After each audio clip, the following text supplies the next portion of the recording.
So, how do we access trapped emotions and trapped feelings to move forward in our life, to heal, to feel more at peace inside ourselves? It can be a very tedious process because you have to understand from your point of view, from your childhood, whatever you've experienced, the chances are that when those emotions arise, whether it's the need to be loved or to be listened to, if you were shut down repeatedly growing up, you learn that this emotion causes me pain in the moment and it's getting rejected. I'm not going to get that need met, so it's best to suppress it, to get rid of it, to shove it down. From a very early age, you've learned that. And you've learned that over years, even decades. So if you to now go, right, how do I get this trapped emotion out? It can take a little while. The first step, though, is to actually want to heal. No matter how painful it's going to be, you're sick of not being authentic to yourself and you're sick of feeling how you feel, that you will do anything to heal. That's the first step. And the second step is to actually have a conversation with yourself. Now, this is what I did. This is what I started to do in my meditations and stuff. I'd put my hand on my heart and I'd really be genuine. I'd be honest with myself. I'd say, I understand why I've had these feelings. I understand why I've had this pain. I understand why I pushed those emotions away, because I couldn't handle them at the time.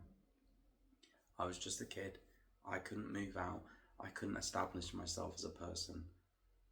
I towed the line in the environment I was in. I'm sorry to myself. I'm sorry to my heart for pushing those emotions away, but I didn't know any better at the time. I'm now willing to listen, to learn, to be authentic to myself, to really start to honor my feelings and how I feel. No matter the pain, no matter anything that comes up, I'm here, I'm listening. And I just kind of went on with whatever felt good for me at the time.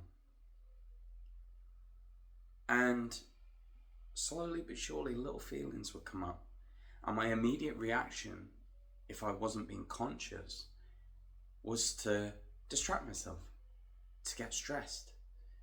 And if it was overwhelming, my immediate reaction is like, why am I feeling like? But then I'd realize, I'd remember, I'd tell myself, okay, this is an emotional flashback from the past. I understand why this is here. I didn't have my needs met as a child. All these different things, I'll just keep telling myself, talk to myself, comfort myself, lie down, have a hot drink, have a hot bath, talk to my heart, understand that these are the feelings that I did want to come up, that I do want to process, that I do want to heal. And just bearing with it, not wanting to just get it over and done with. I want to move on with my life. Let's process this so I can move on. You have to genuinely want to reconnect with yourself. You have to genuinely want to have love and compassion for yourself, to have inner peace. Because when you're genuine with yourself and you want that inner peace, and you talk to yourself and you're willing to go for it, that's when they start feeling safe to arise.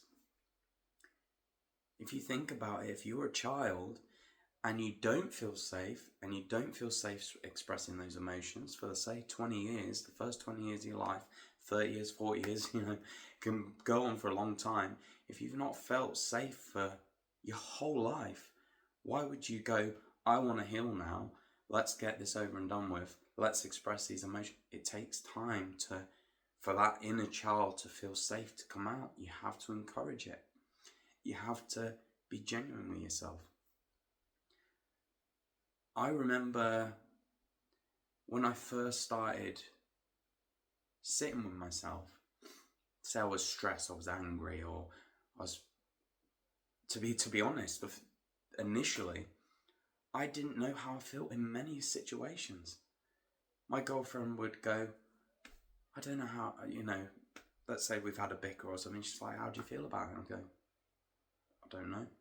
Every answer I have is, I don't know. And that's because growing up, my emotions were not important. They were not valid to the situation. They brought nothing to the table. Say my mum, it was about her. So why would I understand how I feel now?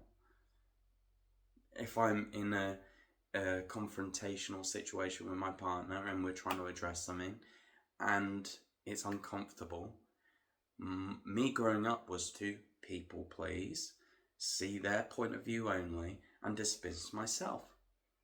So when I started to go, right, this is not a healthy way to deal with things, how does James feel right now? I didn't know, because it was never important to know. That's the truth. So I talk to myself again. It's like, I understand why I don't know how I feel right now, and that's okay. With time, I'm willing to listen and encourage my inner self to come out. It's safe to do so. I'm no longer in that environment, and so on. You talk to yourself in every individual situation that you find yourself in. Like I said, with my partner or my own feelings, just encourage it out. Be genuine with yourself. Want to heal, and it will be painful. Michael Singer says, what you store with pain will come out with pain, and it's exactly true. You know, if you've had painful experiences for years of your life, don't expect the healing journey to be healing or anything you envision with healing. It will come with pain. But when you've gone through that, you don't have to carry it for the rest of your life. So just talk to yourself, encourage yourself, have compassion for yourself, and genuinely want to go through it so that you can live a life where you don't have to carry the burdens of other people's shit. You know? Because at the end of the day, you were just a child adapting to your situation for survival, to get through it. You had no other choice. You had no independence. You had no guidance, maybe. You were just a kid. How could you not have compassion for yourself? How could you go through everything you've been through and dismiss yourself and dismiss your feelings? If you had a child, would you, if they'd been through what you've been through, would you dismiss them? Would you say that's not valid? You wouldn't do that. So this is where you have to work on yourself. And I've found with the people I've spoke to in a one-to-one setting, that to find self-compassion, it's like such huge resistance in ourselves to go there, to have compassion for ourselves. We talk down to ourselves, we have a negative dialogue about ourselves, all these different things, and we just have to realize that, you know, if you're a child and you're in a situation where you're defenseless, you're vulnerable, you're dependent, you're all these things for all your needs, and you're not getting your needs met, as a child, you're going to think it's you. And you're going to internalize that dialogue, and you're going to get so used to it that you don't even question it. And you think you're flawed, you think you're fundamentally flawed. So you just have to keep going into it, keep going into what's happened to you and how would that affect a child.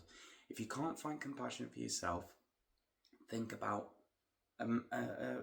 another child or a child in your family or someone, you know, any kind of child.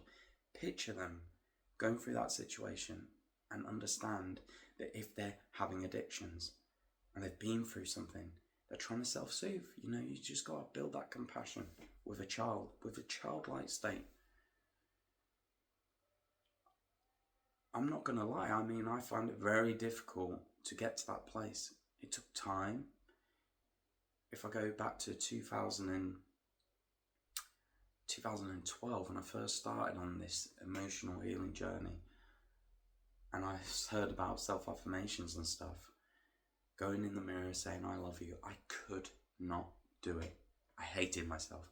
I hated my mind was like a cesspit of just negativity. And it took a long time to heal and get out there, but I knew that the only way to have a better life, to have inner peace, to move into positivity, was to go through all of this. And I was willing to do it at any price, even if it took decades.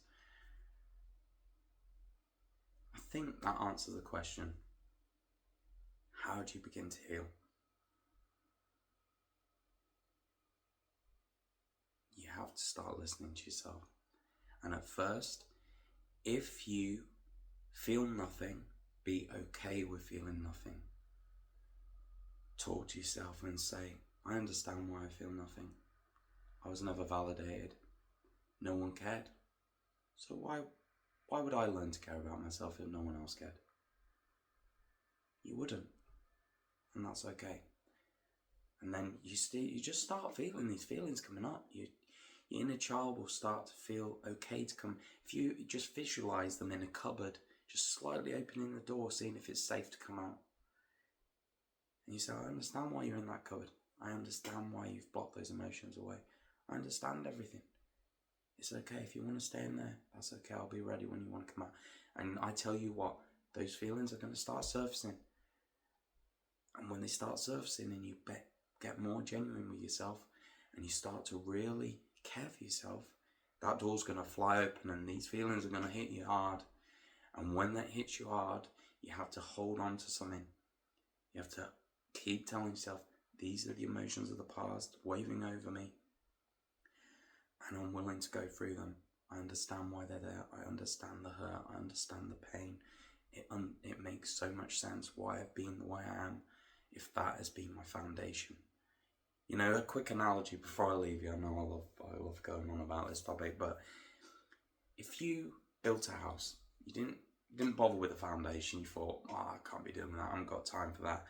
I'm going to just start putting bricks on the ground. You start building it up and, you know, it looks like a semi-decent house.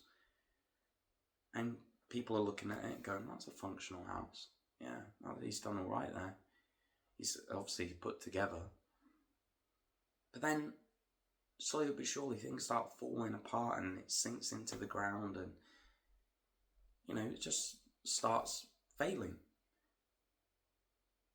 Now, you could look at the house and go, what a shit house. Or you could go, wow, the foundations must be pretty poor of that house if it can't stay afloat. And that's what your childhood is. Your childhood is the foundation of that house. And if the needs weren't met and the consistency of the materials weren't right, eventually things are going to start showing. And that's what happens. And it's not your fault. But once you start to realize that that foundation is crumbled and it's inefficient and it's going to cause problems and they're your problems, now this is when you can start to move forward, start to heal and start to understand yourself, have compassion for yourself and move forward. I'll leave it there. Thank you very much for watching, everyone.